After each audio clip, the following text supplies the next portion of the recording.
ओम शांति। बाबा good morning. आज बाबा के 31 मई 2023 के महावाक्य हैं। बाबा ने सार में कहा, मीठे बच्चे, तुम्हारे पर माया का पूरा पहरा है, इसलिए ज़रा भी गफलत ना करो। देही अभिमानी रहने की मेहनत करते रहो। बाबा ने प्रश्न पूछा, बाप के पास कौन सा भंडारा सदा भरपूर है? उस भंडारे से स्वयं को भरपूर करने का साधन क्या है? तो बाबा ने उत्तर में कहा, बाप के पास पवित्रता, सुख, शांति का भंडारा सदा ही भरपूर है। स्थायी सुख व शांति चाहिए तो जंगल में भटकने की ज़रूरत नहीं है। पवित्रता ही सुख शांति का आधार है। पवित्र बनो तो तुम्हारे सब भंडारे भरपूर हो जाएंगे। बाप आते ही हैं बच्चों को पवित्र बनाने।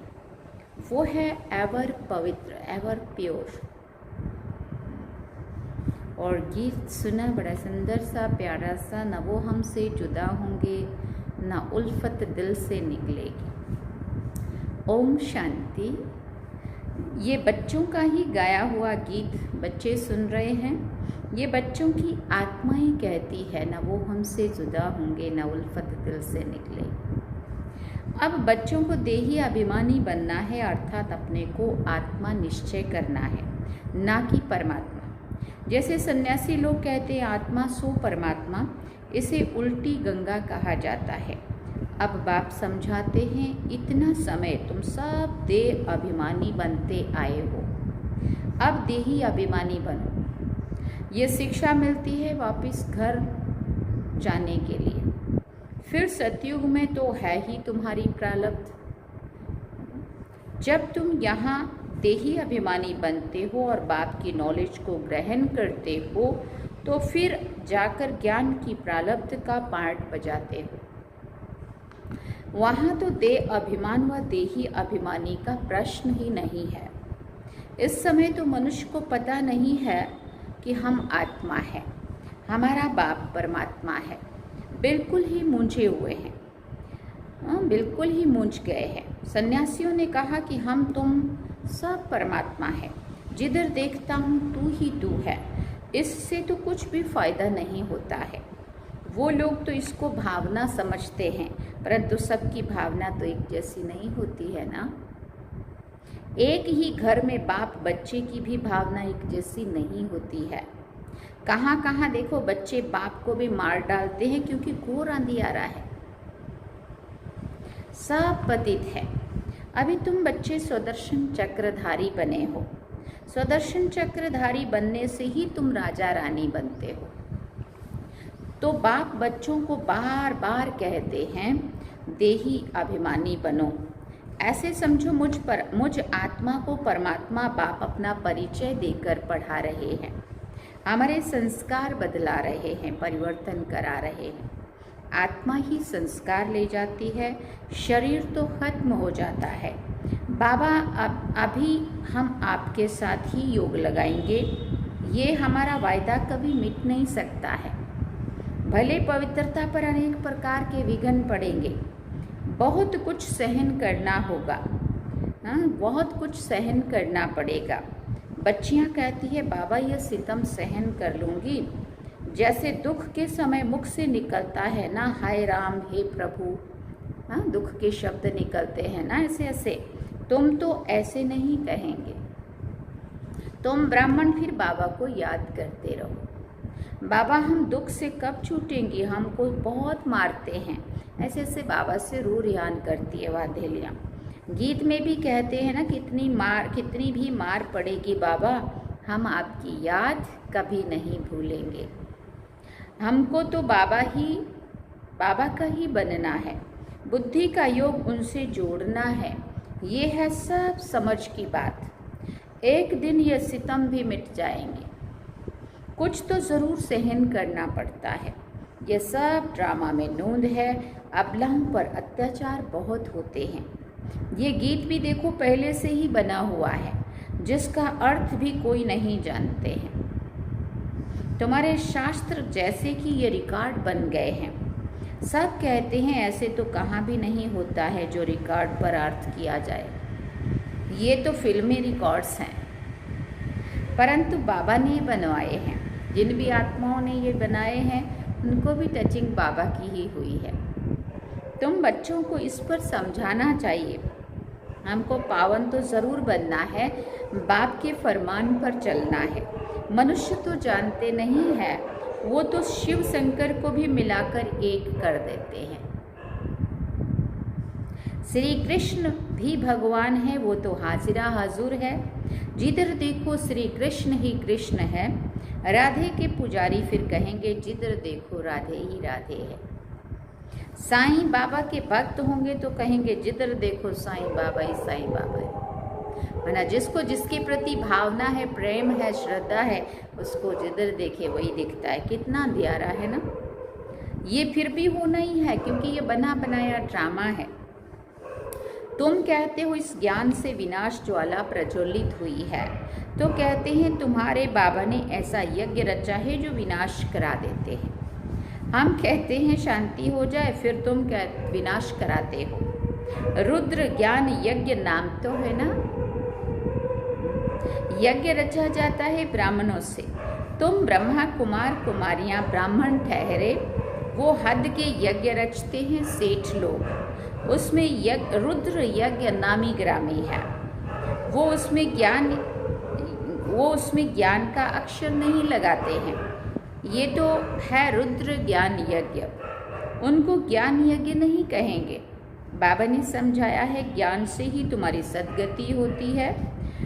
वहाँ इस ज्ञान की दरकार नहीं रहती है। वहाँ मतलब सतयुग में इस ज्ञान की ज़रूरत नहीं रहती है। वहाँ तो है ही सद्गति, स्वर्ग। ये तो समझने की बात है ना। बाप बैठ ब्राह्मणों को ज्ञान देते हैं, दिखाते हैं रथ पर रथी बैठे थे। ये शरीर रथ है ना। एक रथ में ही रथी आत्मा है, इसमें भी इनकी आत्मा है। परंतु बाबा कहते हैं मैं रथ का लोन लेता हूँ। जैसे मकान लेते हैं तो धनी भी रहता है और लेने वाले भी रहते हैं। यहाँ भी रथी बनकर बाबा आते हैं, कहते हैं मैं फिर से तुमको राजयोग सिखाता हूँ। ऐसे और कोई कह ना सके। ये सब पॉइंट समझाई जाती है धारणा के लिए। हमारा बाबा हमको स्वर्ग का मालिक बनाते हैं। कल्प कल्प संगम युगे एक अक्षर की भी भूल करने से कितने अवतार, कितने नाम लिख दिए हैं। अभी बरोबर कल्प वृक्ष के नीचे तुम बैठे हो, राजयोग सीख रहे हो भविष्य में राजा रानी पद पाने के लिए। यहाँ तो करोड़पति पदमपति हैं, इन सब का सब कुछ मिट्टी में मिल जाएगा। नेचुरल कैलेमिटीज आदि सब अचानक ही आएंगी। पिछाड़ी में विनाश तो होना ही है। ढेर के ढेर बम सबके पास हैं। वो ऐसे ही समुद्र में थोड़ी फेंक देंगे, क्योंकि टाइम बम्स बने हुए हैं। हाँ, जब भी उसका अगर टाइम हो गया ना तो फिर एक्सपायरी डेट होगी तो उनको समुद्र में फेंकना पड़ेगा। बाबा कहते इतना अरबों रुपया लगाया है उसमें, वो ऐसे ही थोड़ी फेंक देंगे, उसको यूज़ तो करेंगे ना। ये तो उन्हों की लाखों करोड़ों की मिल्कियत है। ये ना बने तो विनाश कैसे हो। एकदम जलकर जैसे खाक हो जाएंगे, ऐसे नहीं जख्मी होकर दुख भोगते रहेंगे। चीज़ ही ऐसी बनती है जो फट से खलास हो जाएंगे। तो एक धर्म की स्थापना, अनेक धर्मों का विनाश, ये तो क्लियर है, होना ही है। ब्रह्मा द्वारा स्वर्ग की स्थापना कर रहे हैं। स्वर्ग में रहने वालों को लायक बना रहे हैं। पवित्र बनने वालों के आगे सब नमन करते हैं। अब बाप भी कहते हैं पवित्र बनो। अभी तुम्हारी आत्मा के पंख टूटे हुए हैं, तुम उड़ेंगे कैसे। जितना ज्ञान योग बल की धारणा करेंगे तो पंख आ जाएंगे। राजधानी लेना कोई मासी का घर नहीं है, माना इतना आसान काम नहीं है। मुख्य बात है अहम आत्मा, ये है मेरा शरीर। अहम आत्मा है ही शांत स्वरूप। शांति के लिए धक्का खाने की दरकार नहीं है। एक कहानी बताते हैं ना, रानी के गले में हार पड़ा था लेकिन वो बाहर ढूंढ रही थी। सुनिए ना कहानी सभी ने। तुम रानियां हो, शांति के लिए जंगलों में जाने की दरकार नहीं है। यहाँ तो है ही माया का राज्य। यहाँ शांति हो नहीं सकती है। कोई कहते हैं हमको फलाने से शांति मिली, परंतु वो तो है अलग काल काग विष्टा समान सुख व शांति। हमको तो अविनाशी शांति चाहिए। तुम बच्चों को चाहिए स्थायी शांति, पवित्रता से सुख शांति जितना चाहिए उतना लो। शिव बाबा का भंडारा है ना, तो जो एवर प्योर है माना पवित्र हैं, वही आकर सबको पावन बनाते हैं। सन्यासी तो समझते हैं आत्मा तो निर्लेप है, बाकी शरीर पर पाप लगता है। तो अब तुम बच्चे जानते हो बाप है स्वर्ग की स्थापना करने वाला। यथार्थ रीति समझाने से समझेंगे कि बरोबर इन्हों को पढ़ाने वाला तो परमपिता परमात्मा है, जिसको ही पतित पावन सद्गति दाता कहा जाता है। सभी को दुर्गति से सद्गति में ले जाते हैं। सद्गति तो बाप ही करेंगे ना, उसको कहा ही जाता है सद्गति दाता। दुर्गति दाता तो नहीं कहेंगे ना, पतित पावन कहेंगे। फिर पतित कौन बनाते हैं ये भी कोई नहीं जानते हैं। बाप कहते हैं तुम वाम मार्ग में गिरते हो तो रावण की प्रवेशता हो जाती है। मंदिरों में बड़े बड़े काले चित्र राधे कृष्ण के रखे हैं, नाम ही रखा है श्याम सुंदर। सतयुग में सुंदर था, फिर कलयुग में माया सर्प ने डसकर काला कर दिया। अब कहाँ की बात देखो कहाँ ले गए हैं। मनुष्यों को कुछ भी पता नहीं है। बाप रचयिता और रचना का किसी को भी पता नहीं है। बाप बच्चों को समझाते हैं बच्चे खबरदार रहना, माया बड़ी कड़ी है। इस समय तो तमो प्रधान है, किसी को भी पछाड़ने में देरी नहीं करती है, एकदम नाक से पकड़कर गिरा देती है। ये है युद्ध स्थल। इसलिए बाबा बार बार समझाते हैं तुम अपना कल्याण चाहो तो देही अभिमानी बनो। अपने को आत्मा समझ बाप को याद करो तो अंतमति सो गति हो जाएगी। सब संस्कार सामने खड़े हो जाते हैं। अनेक जन्मों के पाप विनाश करने में टाइम लगता है, तुम्हारा अंत तक पुरुषार्थ चलता है। पहली बात है देही अभिमानी बनना। परमात्मा बाप हम आत्माओं को पढ़ाकर आप समान बना रहे हैं। बैरिस्टर जरूर आप समान बैरिस्टर बनाएगा। फिर है पुरुषार्थ पर मतदार। कोई बैरिस्टर तो एक ही केस में लाख रुपया भी कमाते हैं।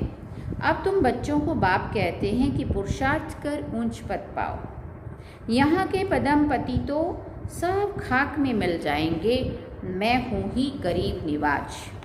अब देखो जो लड़ाई करते हैं उनका काम ही मरना और मारना है।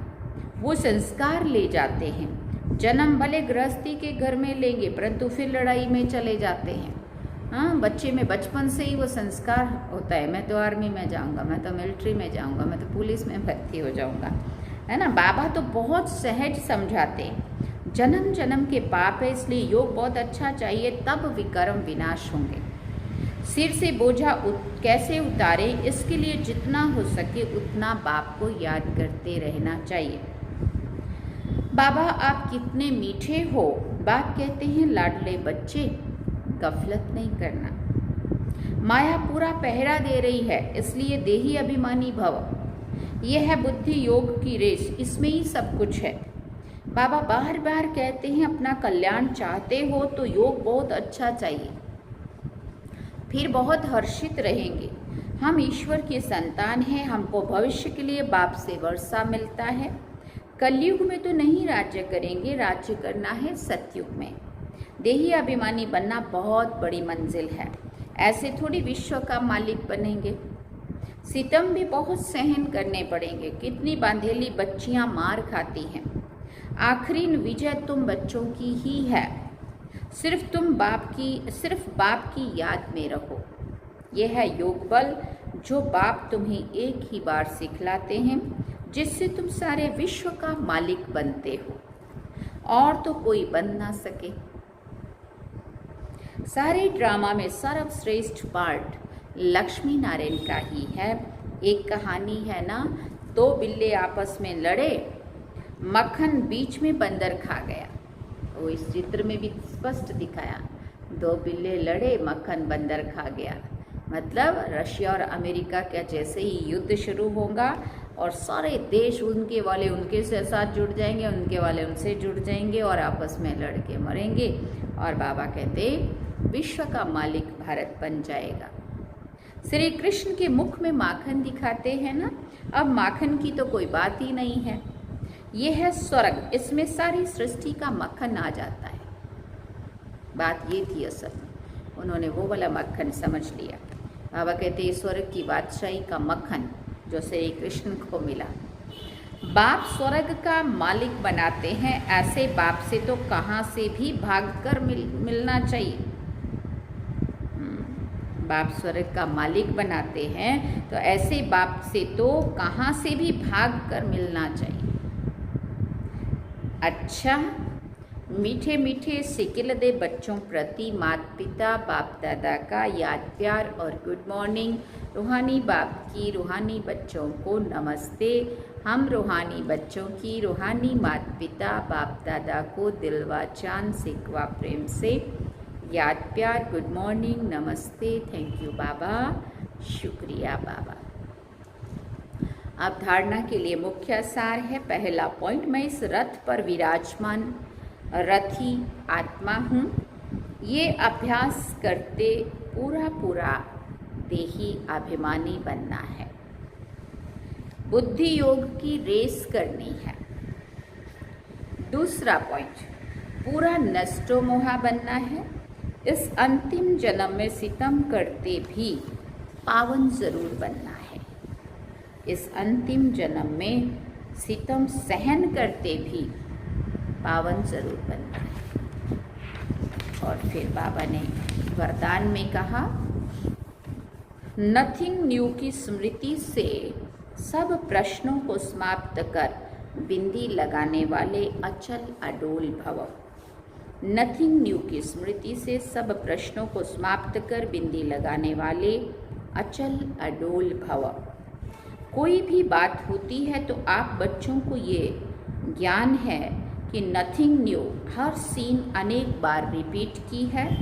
नथिंग न्यू की स्मृति से कभी भी हलचल में नहीं आ सकते, सदा ही अचल अडोल रहेंगे। कोई नई बात नहीं होती है तो कोई नई बात होती है तो आश्चर्य से निकलता है, ये क्या, ऐसा होता है क्या। लेकिन नथिंग न्यू तो क्या क्यों का क्वेश्चन ही नहीं, कुछ भी नया नहीं हो रहा है। इसलिए फुल स्टॉप आ जाता है। ऐसे हर दृश्य को देखते बिंदी लगाते चलो तो हाय हाय में भी वाह वाह के गीत गाते रहेंगे। स्लोगन में बाबा ने कहा, सुखदाता बाप के सुख स्वरूप बच्चे बनकर रहो तो दुख की लहर आ नहीं सकती। सुखदाता बाप के सुख स्वरूप बच्चे बनकर रहो तो दुख की लहर आ नहीं सकती है। अच्छा, ओम शांति। ये बाबा के आज के महावाक्य। बाबा ने सार में कहा, मीठे बच्चे, तुम्हारे पर माया का पूरा पहरा है, इसलिए जरा भी गफलत ना करो। देही अभिमानी रहने की मेहनत करते रहो। और गीत क्या सुना, न वो हमसे जुदा होंगे न उल्फत दिल से निकलेगी। ये थे आज के बाबा के महावाक्य। चलिए बाबा की याद में ओम शांति।